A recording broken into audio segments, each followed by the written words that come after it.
بسم اللہ الرحمن الرحیم الحمدللہ رب العالمین والصلاة والسلام علی اشرف الانبیاء والمرسلین ابی القاسم محمد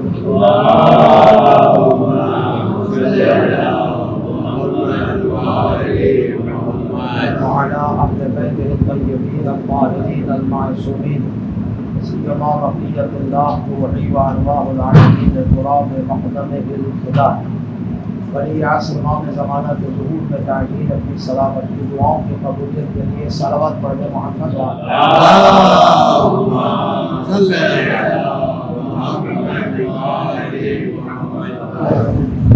انبیاء کرام کی داستانیں جو قرآن مجید میں بیان کی گئی ہیں انہیں آپ کی خدمت میں اس ماہ مبارک رمضان میں بیان کرنے کی توفیق حاصل ہو رہی ہے، اور چند انبیاء کے واقعات جو قرآن میں بیان کیے گئے ہیں انہیں میں نے آپ کی خدمت میں بیان کیا کہ یقیناً ہمارے لیے باعث عبرت ہے، ہم بھی اس سے سبق حاصل کریں اور اپنی زندگی میں تبدیلیاں لے کر آئیں۔ وہ باتیں، وہ کام جو ان انبیاء کی امتوں کے تھے، وہ کام ہمارے اندر انشاءاللہ نہیں ہونے چاہیے تاکہ ہم فلاح اور کامیابی حاصل کر سکیں۔ آج جس نبی کا میں تذکرہ کرنا چاہتا ہوں اور قرآن مجید میں اسے بیان کیا گیا ہے، اہمیت دی گئی ہے، وہ حضرت لوط کا واقعہ ہے۔ ذرا غور فرمائیے، حضرت لوط سلام اللہ علیہ کی داستان قرآن مجید میں بیان کی گئی ہے۔ میں آیات آپ کی خدمت میں پڑھتا ہوں، لیکن اس سے پہلے آپ کی خدمت میں عرض کرنا چاہتا ہوں کہ جیسے کہ آپ جانتے ہیں کہ حضرت لوط کے زمانے میں ان کی قوم اور جس امت میں وہ تبلیغ کر رہے تھے اس قوم میں ایک بری عادت تھی۔ ایک تو بت پرست تھے اور ان کے ساتھ مقابلہ کر رہے تھے، حضرت لوط ان کو دعوت دے رہے تھے توحید کی، لیکن ایک دوسری ان کے اندر بیماری تھی، گناہ تھا، وہ یہ تھا کہ وہ ہم جنس بازی کی طرف ساری قوم تھی۔ جو حضرت لوط پر ایمان لے آئے ان کی بات نہیں، وہ بہت کم تعداد میں تھے، لیکن اکثریت ہم جنس بازی میں تھی، ٹھیک ہے نا، جس کی وجہ سے حضرت لوط نے ان کو بہت سمجھایا، بہت زیادہ تاکید کی، اس گناہ کے اجتماعی نقصانات بتائے، انسان کی اپنی ذات کے ساتھ اس کے کتنے نقصانات ہیں، سب چیزیں بتائیں، لیکن وہ ماننے کے لیے تیار نہیں تھے۔ بہت کوشش کرتی حضرت لوط نے۔ اب قرآن مجید نے اس واقعے کو بیان کیا ہے، میں عرض کرتا ہوں، لیکن اس سے پہلے اس بات کی طرف توجہ فرمائیں کہ ان واقعات کو اگر آج کے زمانے میں دیکھا جائے تو یہ بیماری اور یہ گناہ آج کے زمانے میں بھی پایا جاتا ہے۔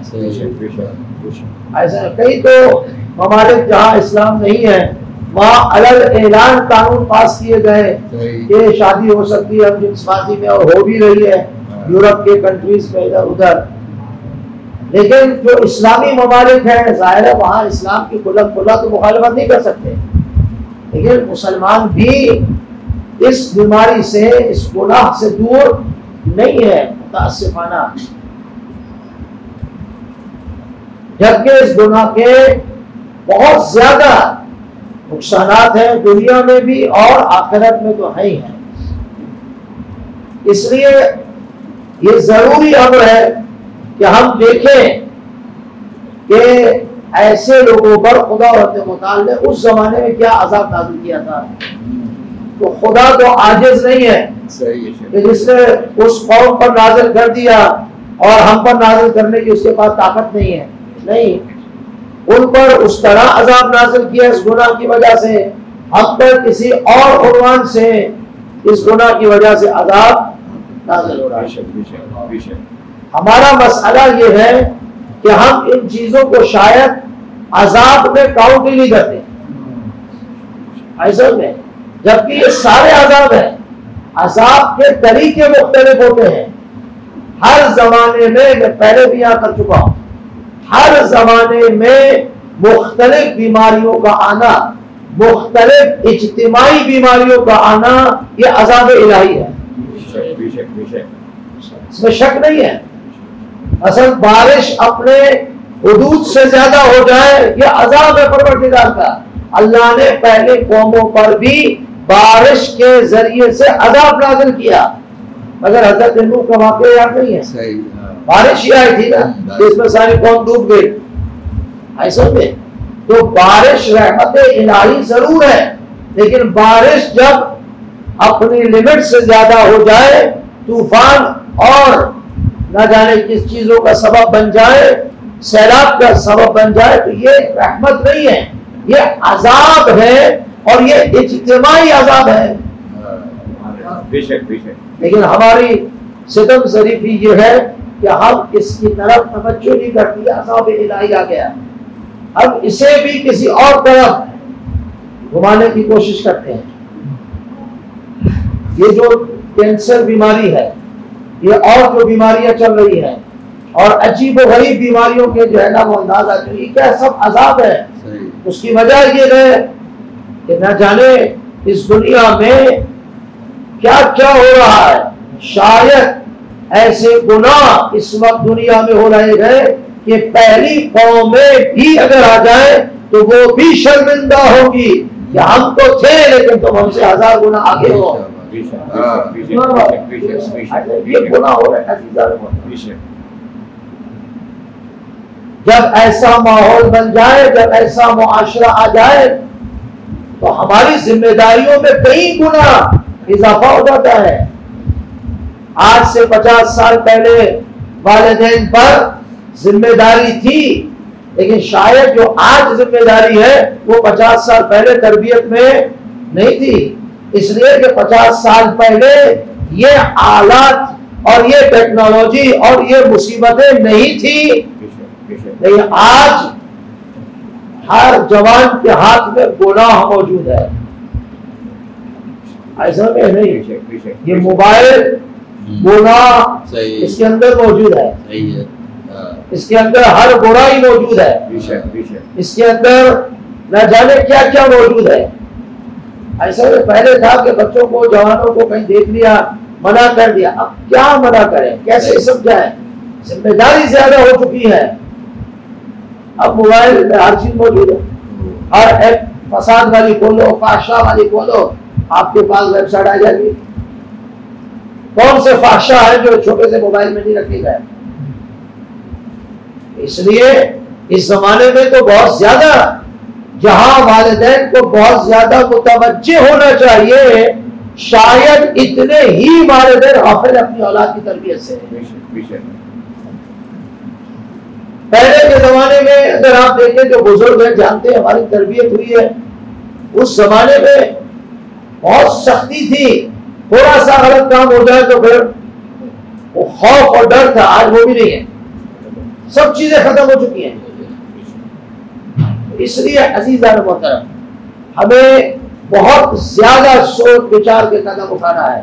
ہم نے اپنی مجالس میں منبروں پر فضائل اہل بیت سلام اللہ علیہ مجمعین ایک حصہ ہے، لیکن اس کے علاوہ جو معاشرے میں بیماریاں ہیں، گناہ ہے، جو معاشرے میں فساد برپا ہو رہا ہے، اس کو کون سی جگہ پر بیان کیا جائے؟ اگر منبر اس کے لیے نہیں ہے تو کوئی کون سی چیز ہے جہاں پر یہ بیان کیے جائے؟ سیرت اہل بیت کہاں بیان کی جائے گی؟ لوگوں کو اہل بیت کے کردار کی طرف کب لایا جائے گا؟ نہیں، ہمارے منبر خاموش ہیں، ہمارے ممبر خاموش ہے. اس لیے سامنے سے جواب ملتا ہے یہ تو 10 دن ہے، اس میں تو ان چیزوں کی ضرورت نہیں ہے، یہ بعد میں دیکھے جائیں گے. یہی 10 دن تو ہے آل محمد علیہ السلام کے کردار کی بات کرنے کے، یہ 10 دن تو ہے آل محمد علیہ السلام کی سیرت بیان کرنے کے، فضائل کے ساتھ ان کا پیغام پہنچانا. اگر یہ نہیں ہوگا تو اہل ممبر کل قیامت کے دن کھڑے ہوں گے.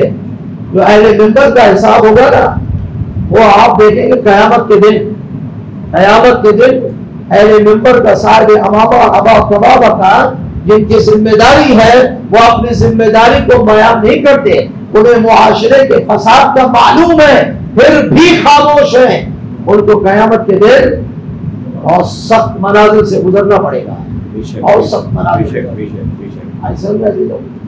انشاءاللہ مجھے اور آپ کو اس بات کی طرف توجہ کرنی چاہیے۔ آئیے حضرت لوط کے واقعے میں یہ بیان کرنا ضروری تھا، کیونکہ حضرت لوط کے واقعے میں یہی چیز ہے، یہی برائی ہے، تو ہمیں اس بات کی طرف توجہ، اور خصوصاً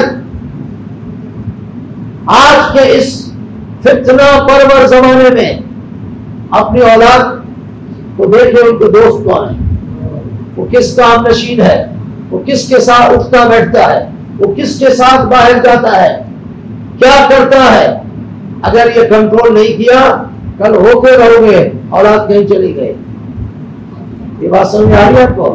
اگر ماں باپ گھر پہ سو رہے ہیں اور اس کا بچہ ساری رات گھر سے باہر دوستوں کے ساتھ ہے، اس سے بڑی تباہی اور فتنہ نہیں ہو سکتا، اور اس باپ کو کل قیامت کے دن کھڑا کر کے پوچھا جائے گا تو نے کیوں توجہ نہیں کی اپنی اولاد کی طرف۔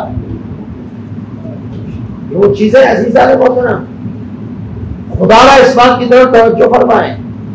مجالس سید الشہداء ہم سے زیادہ اس کا احترام کسی کے پاس نہیں ہے، مجالس سید الشہداء ہم سے زیادہ اس کی معرفت کوئی نہیں رکھتا، مجالس سید الشہداء سلام اللہ علیہ مجمعین ہم سے زیادہ کسی نے نہیں کی ہوگی۔ لیکن مجالس سید الشہداء کا مقصد یہ نہیں ہے کہ مجلس کے نام پر اولاد ساری رات باہر ہو۔ کیا ہے مجلس میں، کیا ہے ماتم میں، کیا ہے فلاں کا ہے، ہاں ہرگز نہیں کیجیے گا۔ میں اپنی حجت تمام کر رہا ہوں کہ خدا کے سامنے یہ جواب دے سکتا ہوں، اپنی اولاد کو بچائیے۔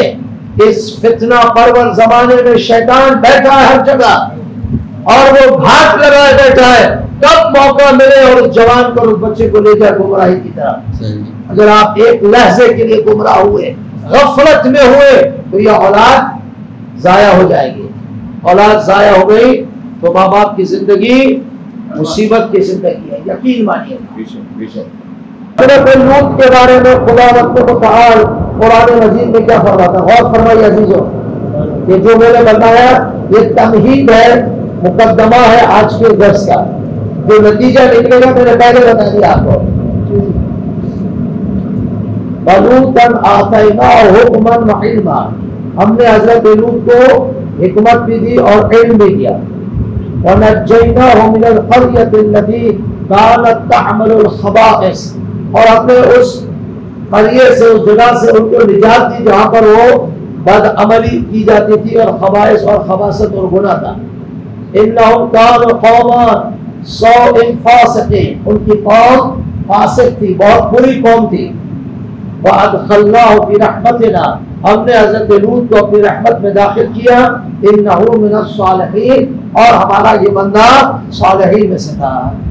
حضرت لوط کو حکمت دی ایک، حضرت لوط کو معاف کیجیے، حکمت دی ایک، حضرت لوط کو علم دیا دو، حضرت لوط کو اس جگہ سے نجات دی تین، حضرت لوط کو اپنی رحمت میں داخل کیا چار، حضرت لوط صالحین میں سے ہیں۔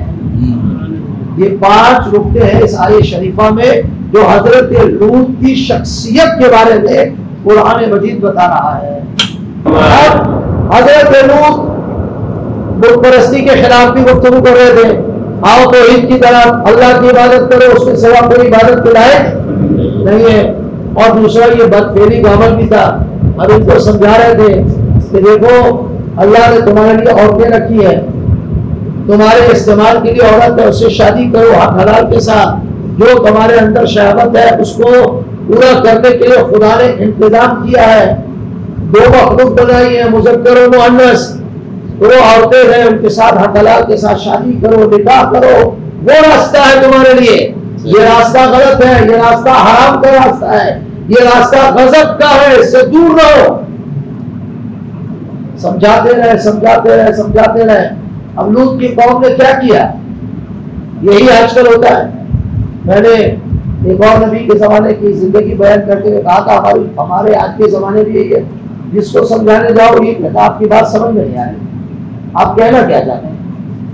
بھائی سیدھی سیدھی بات کر رہے ہیں کہ یہ حرام کام ہے مت کرو، سود حرام ہے مت کھاؤ، غیبت حرام ہے مت کرو، جھوٹ بولنا جائز نہیں ہے مت کرو، دھوکے بازی مت دو، یتیم کا خیال کرو، کسی کا حق مت کھا جاؤ، بہن بھائی کے ساتھ رحم مت کرو۔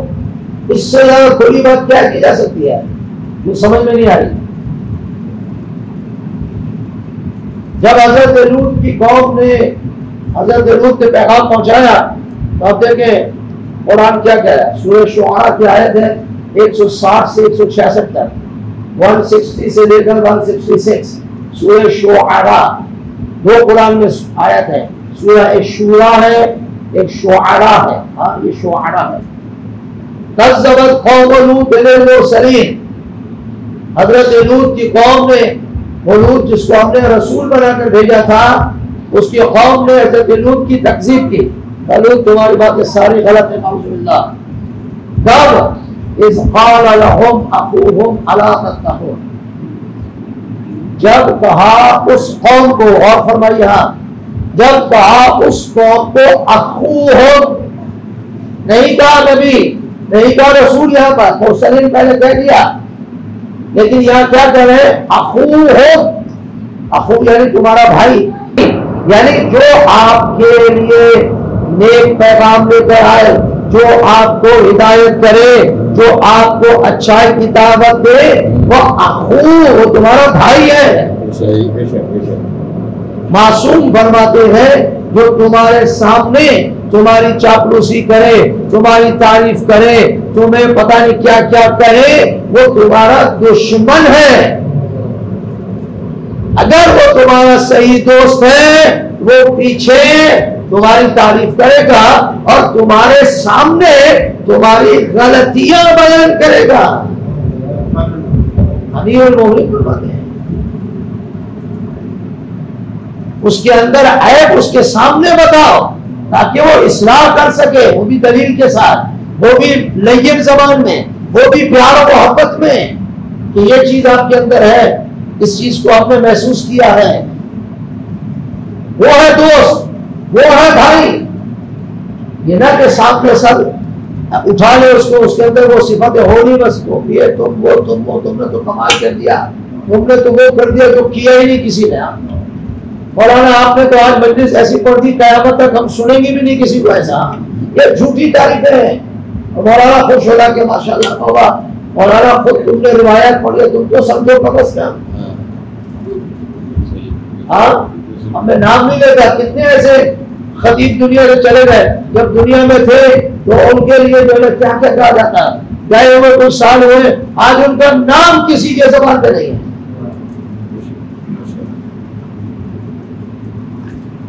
ان چیزوں سے نکلے، خدا را نکلیں گے تو کامیاب ہو گیا۔ قال لهم اخوهم، جب حضرت لوط نے قوم سے جو ہے وہ کہہ رہے کہ تمہارے بھائی نے تم سے کہا الا تتقون، کیوں تم تقوی حاصل نہیں کرتے، کیوں تم پرہیزگار نہیں ہوتے، کیوں خدا کی بات نہیں مانتے؟ جب تتقون کی بات آئی تو کہا کہ نہیں تم غلط بتا۔ مومن کو کہو، مسلمان کو کہو، اہل بیت کے چاہنے والوں کو کہو، فضائل اہل بیت اپنی جگہ، سیدہ زینب کی مقام اپنی جگہ، اس میں شک نہیں ہے، لیکن اسی بی بی نے بے کجاوا اونٹ پر نماز شب پڑھی ہے۔ نہیں مولانا وہ تو بی بی کا کام ہے، ہم تو فقط بی بی کو رو سکتے ہیں۔ یہ جواب ہے سامنے سے۔ اب اس جواب کا آدمی کیا کر سکتا ہے؟ کچھ نہیں ہے۔ اور انی لکم رسول امین، اور دیکھو میں تمہارا طرف رسول آیا ہوں، رسول بنا کر بھیجا گیا، امین ہوں، میں امانت دار ہوں، جو بات کر رہا ہوں تمہارے حق میں بہتر ہے۔ فاتقوا اللہ واطیعون، تقوی حاصل کرو اور اللہ کی اطاعت کرو۔ وما اسألکم علیہ من اجر ان اجری الا علی رب العالمین، میں تم سے کچھ نہیں چاہتا، میری اجرت خدا پر ہے، وہ مجھے دے رہا ہے، دے گا۔ اتأتون الذکران من العالمین، کیا تمہیں اس عالم میں فقط لڑکے ملے ہیں، مذکر ملے ہیں جس کے بعد تم جاتے ہو؟ فَتَذْرُونَ مَا خَلَقَ لَكُم مِّنْ أَزْوَاجِكُمْ بَلْ أَنْتُمْ قَوْمٌ عَادُونَ، تمہارے لیے خدا نے تمہاری شادی کے لیے عورتوں کو بھی خلق کیا ہے، تم ان سے دور کیوں ہو گئے ہو؟ تم کیوں مذکر کے پاس جاتے ہو؟ کیوں اس فعل کی طرف جاتے ہو؟ اور پھر فرمایا تم حد سے زیادہ آگے چلے گئے ہو۔ حدود یہ ہے کہ عورتوں کے ساتھ استعمال کرو، لیکن تم ادھر چلے گئے، تم نے یہ لمٹ کو کراس کر دیا ہے، یہ مت کرو۔ سورہ شعراء میں اس چیز کو بتایا۔ اب حضرت لوط نے یہ کھلی دعوت کی یا نہیں کی؟ بتا بولو تھوڑا، کھلی دعوت ہے نا، پیغام پہنچا دیا۔ اب ہونا تو یہ چاہیے، جیسے میں نے پہلے نبی کی بات میں عرض کیا تھا کہ بات تو مان لیتے، کوئی اجرت بھی نہیں لے رہے، کوئی گھر کا کرایہ بھی نہیں مانگ رہے، کچھ بھی نہیں کر رہے نا، اب بات ماننی چاہیے۔ لیکن انہوں نے بات کو رد عمل کیا تھا، قوم لوط سے رد عمل کیا تھا آپ کو معلوم ہے۔ لیکن قرآن کی آیت سنو، خدا نے متعلق قرآن میں فرما رہا ہے، جب انہوں نے حضرت لوط نے تبلیغ کی نا، کہا چھوڑو ان چیزوں کو، وما كان جواب قومه ان قالوا اخرجوهم من قريتكم انهم اناس يتطهرون۔ اللہ اکبر۔ قوم نے کہا اے لوط ان باتوں کو چھوڑو، نہیں تو ہم تمہیں یہاں سے نکال دیں گے، اس قریے سے، اس قصبے سے باہر نکال دیں گے، چھوڑو ان چیزوں کو۔ انہم اناس یتطہرون، غور فرمائیے، انہوں نے کہا کہ تم کچھ زیادہ ہی اپنے آپ کو پاک و پاکیزہ سمجھتے ہو، یہ کون سی بات ہے؟ تم زیادہ ہی کوئی عبادت گزار ہو، ہم تمہیں نکال دیں گے۔ یہ آج نہیں کہا جاتا جس کو کہو نماز کے لیے ہاں تم بڑے نمازی ہو، خود جو ہمیں نماز کا کہہ رہا، جس کو نیک کا کہا ہاں خود بڑے نیک ہوگا، یہی جواب آتا ہے نا، خود اپنے آپ کو ہاں یہی حضرت لوط کی قوم کہتی تھی، یہی جواب آج ملتے ہیں۔ بڑے نمازی ہو جو ہمیں نماز کا کہہ رہے ہیں، بڑے پردے دار ہیں جو ہمیں پردے کا کہہ رہے ہیں، بڑے یہ جواب ملتے ہیں۔ اللہ تو انسان کو اس وقت قرآن کی حقانیت و معجزہ زندہ ہے، اس وقت انسان کو کہنا پڑتا ہے کہ خدا تیری ذات کو سلام ہو کہ تو نے 1400 سال پہلے ہی بتا دیا تھا اس قوم کا کیا ہوگا۔ یہی وہی قوم والی عادت ہمارے اندر۔ قالوا لئن لم تنتہی اے لوط، اگر اس بات سے، اس تبلیغ سے تم باز نہ آئے، لنکونن من المخرجین، ہم آپ کو نکال دیں گے۔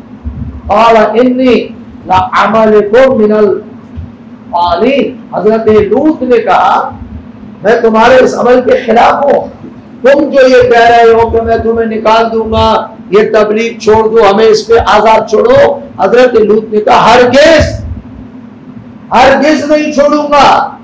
مبلغ کو سمجھنا چاہیے حق کی بات کو، اگر کوئی سننا بھی نہیں چاہتا تو نہ سنے، لیکن وہ یہ نہیں کہہ سکتا ٹھیک ہے آپ کہتے تو میں بیان نہیں کرتا، ہرگز نہیں، بیان کرنی ہے۔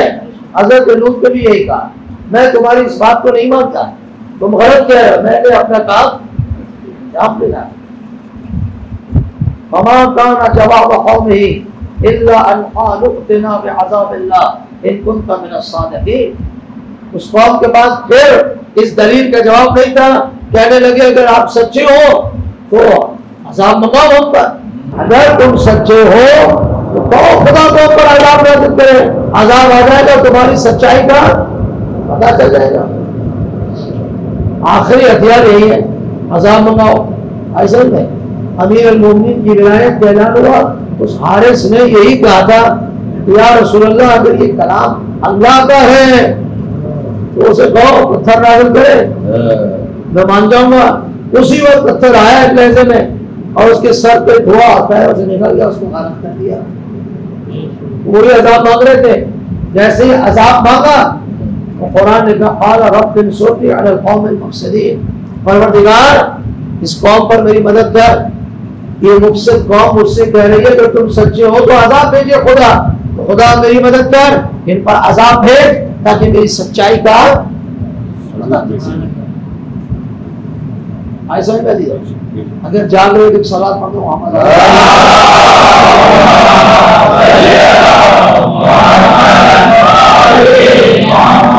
دو باتیں بیان کروں واقعہ ختم کروں۔ اب جیسے ہی حضرت حق کی بات حضرت لوط نے کی تو خدا نے متعدد ملائکہ بھیجے. اور فرمائیے ملائکہ بھیجے اور وہ ملائکہ زمین پر آئے.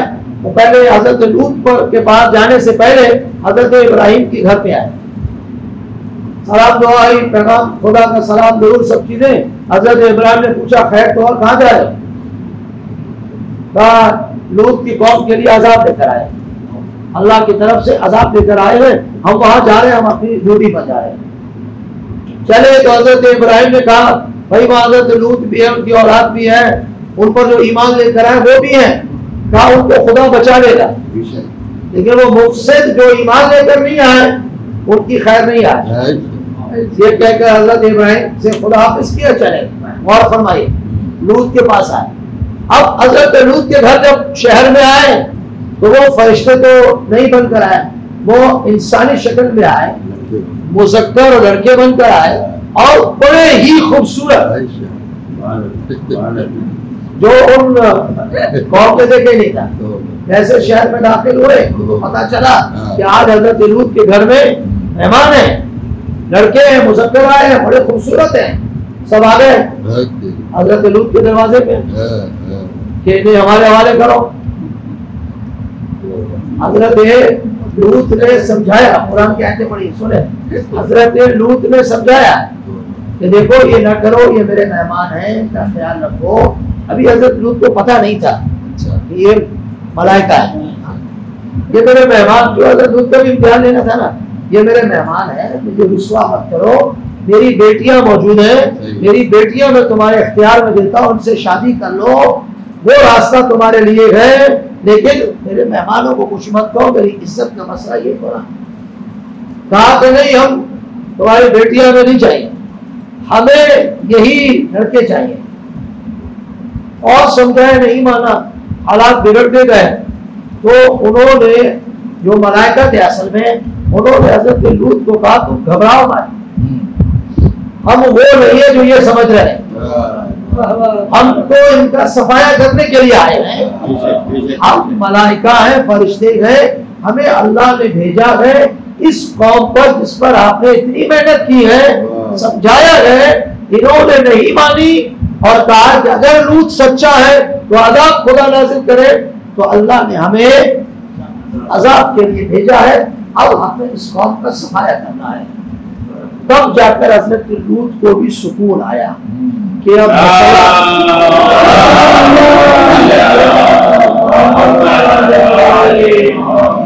حضرت لوط کو بھی سکون ملا کہ بھائی کوئی مشکل میرے لیے نہیں ہے, آرام ہی آرام. ایسا نہیں. اب یہاں پر جب ملائکہ نے کہا کہ ہم عذاب کے لیے آئے, عذاب نازل ہوا. عذاب آیا کب؟ قرآن مجید کہہ رہا ہے ان موعدہم الصبح الیس الصبح بقریب, ہم نے اسے مطلع کیا کہ صبح کو ان کی جڑ کاٹ دی جائے گی. عذاب کب آیا؟ صبح. وہ رات کو سو رہے تھے, صبح عذاب آیا, اور پھر جہنم کی آگ میں بھی تک سو رہے ہیں. وَلَقَدْ صَبَّحَهُمْ بُكْرَةً عَذَابٌ مُسْتَقِرٌ, صبح ہوتے ہی ان پر عذاب نازل ہوتا ہے. عزیزان محترم, انتہا اور آخر اگر نہ مانے تو عذاب الہی نازل ہوتا ہے. 3 طرح کے عذاب کو بیان کرو, خدا آپ کو ختم کرو خدا کی مدد سے. 3 طرح کے عذاب آئے. ایک, آسمان سے پتھروں کی بارش ہوئی. کیا ہوئی؟ پتھروں کی بارش ہوئی.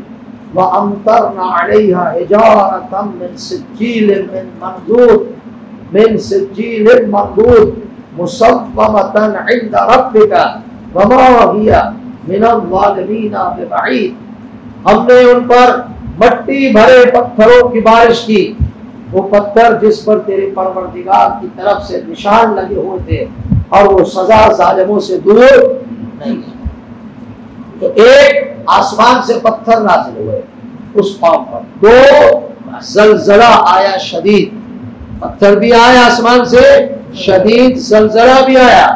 فلما جاء امرنا جعلنا صافلها, جب ہمارا حکم آیا تو ہم نے ان کو الٹ کر رکھ دیا.